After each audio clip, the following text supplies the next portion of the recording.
Okay, part 2. Part 2 ng tutorial.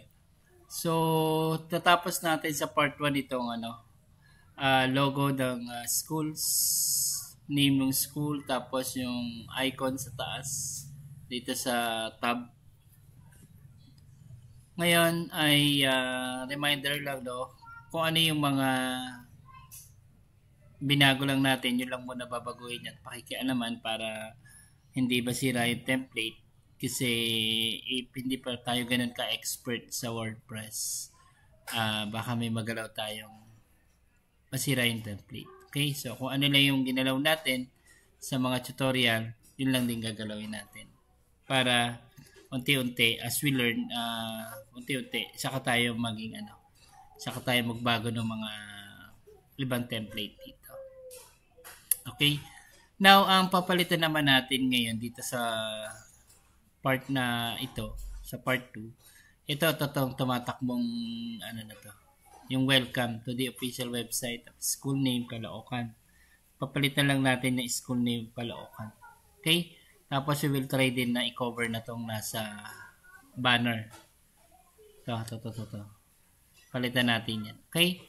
So, punta tayo sa edit with Elementor. Kasi ito, from here, pwede na natin ito i-edit lahat sa Elementor. Ito lang yung hindi. Okay? So, edit with Elementor. Click natin, edit with Elementor. Okay. So, sarado ko na muna to. So, edit with Elementor. Itong moving text na to ang babaguhin natin. Click natin yung pen icon para lumabas yung HTML code niya. Okay? Naka-HTML code ito. Kaya HTML yung pakikialaman natin dito. Pero once na-click natin tong icon na to, ito lang naman yung code na lalabas. The rest, hindi yan lalabas. Ito lang. Okay? So, ang lumalabas dyan is welcome to the official website. Hanapin natin yung word na yan. Ito yon. Welcome to the official website of School of Caloocan.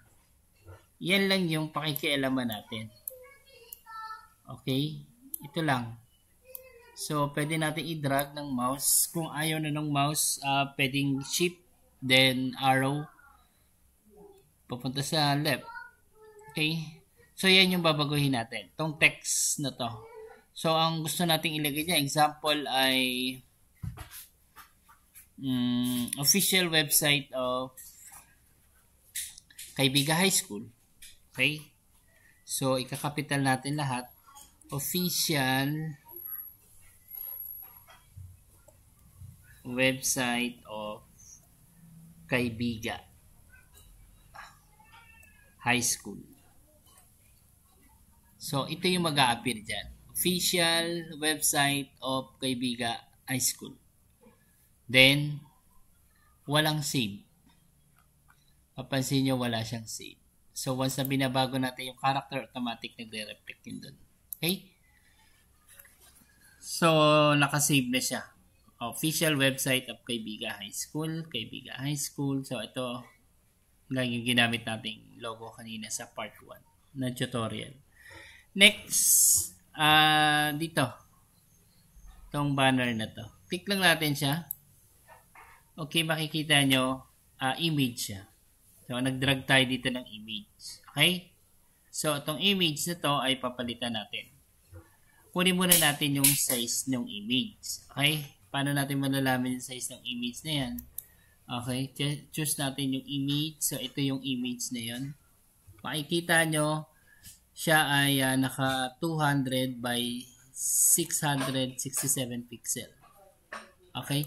So, gagayahin lang natin yung pixel na yan kung lalagyan natin siya papalitan natin siya ng image. So, from Canva, mag-layout tayo sa Canva.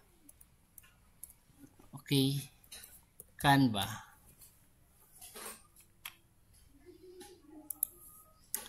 Sa Canva, gagawa tayo ng customize na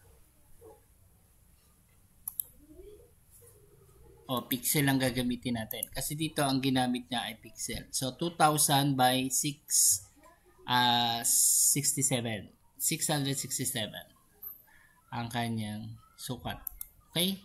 So, syempre, yung width ang mas malaki. 2000 tapos 667. 667 yung kanyang height. And then, create new design. So, I hope nagka-Canva naman ang lahat. So, ito yung sukat nun. Ito yung sukat. Okay, yung sukat nito. So, halimbawa, magda-download ako ng school ng kaibiga. School kaibiga high school. Okay. Hanap tayo ng kaibiga high school na image. Sige. Para ilalagay natin as banner. Okay.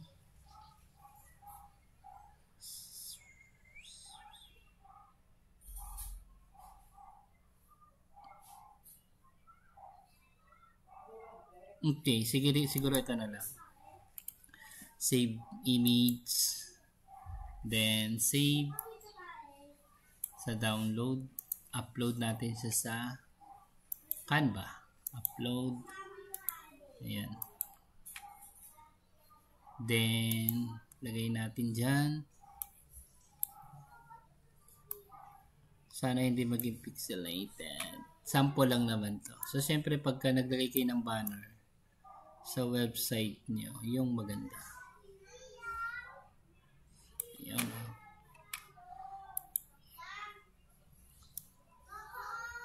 Yun. Nawala na yung image. Yan. Okay. Then, okay na yan. Share natin. Download. PNG. JPEG. Convert to JPEG. So, ang size niya is kung ano yun na yung size na. Hindi na natin siya i-multiply. Quality, gawin natin ito 100. Okay, then download. Okay, ayun na siya. Nagawa na natin siya. Then, lalagay na natin to as banner. So, mag-upload tayo ng files. Select files. Kunin natin yung image. Open. And then, select image. Ayun na siya. Meron na tayong banner. So, what if gusto pa natin magdagdag ng another banner? So, ang gagawin lang natin dyan, choose image ulit. No?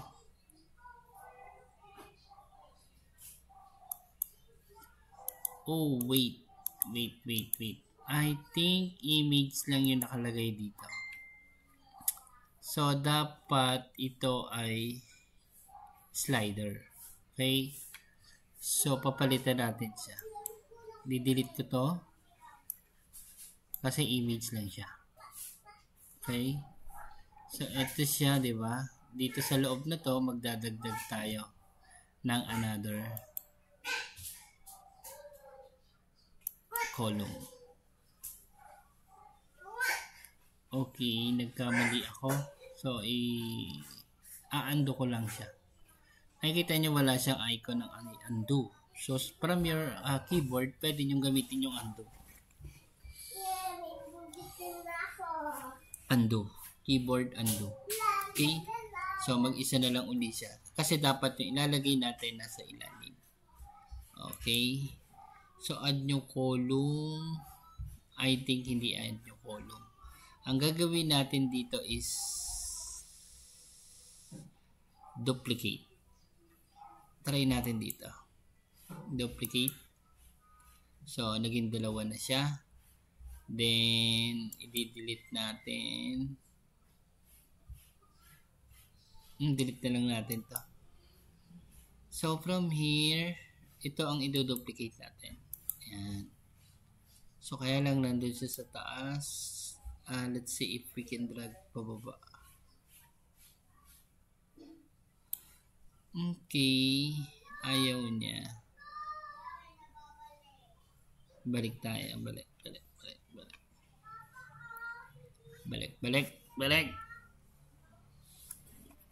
Okay, naging dalawa. Kasi dinuplicate natin. Undo ulit. Undo pa. Undo.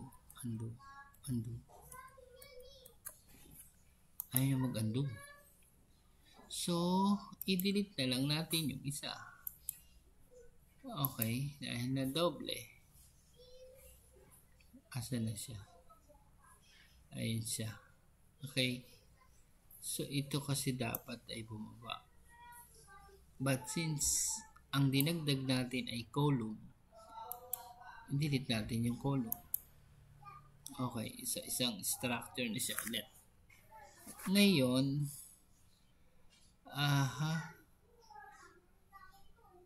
kasi pwede tayong mag-add ng isa. Add tayo ng flexbox. Okay. Then, baba natin. Ayan. So, nakita nyo nasa baba na siya. Nasa taas na ulit yung running text. Okay. Click. Add.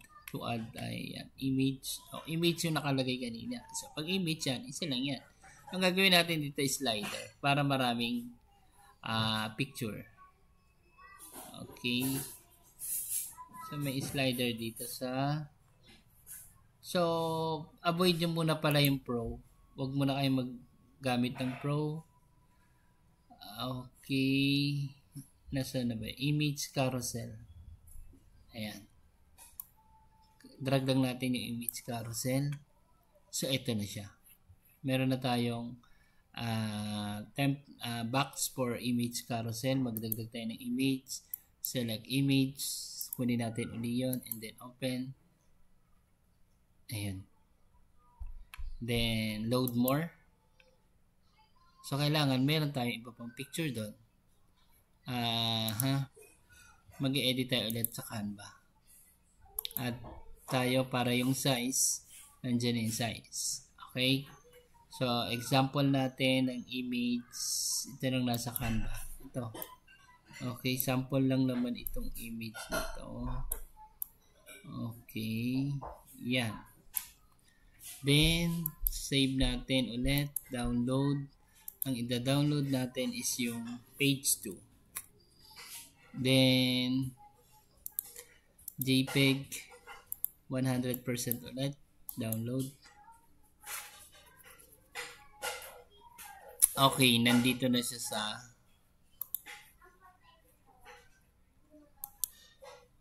lagay na natin siya dito sa element.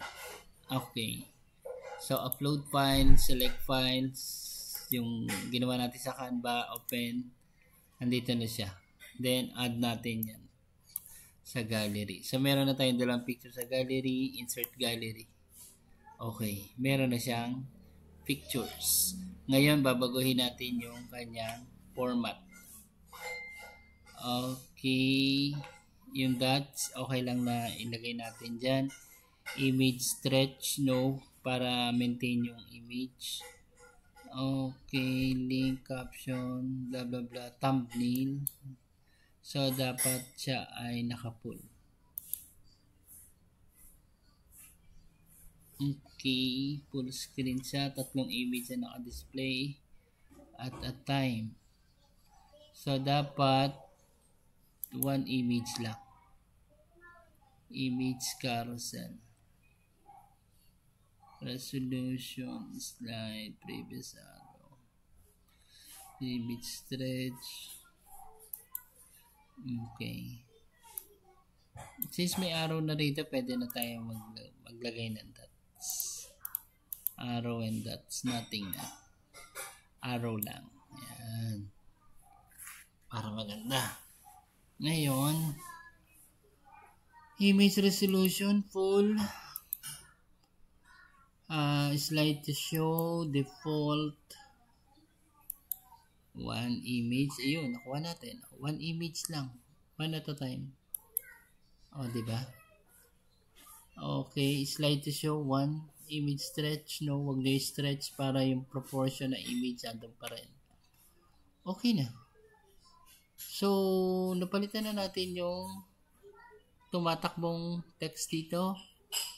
Tapos, yung image dito. So, yun lang muna. Publish na natin. Then, puproceed na tayo sa next tutorial. Stop ko muna to.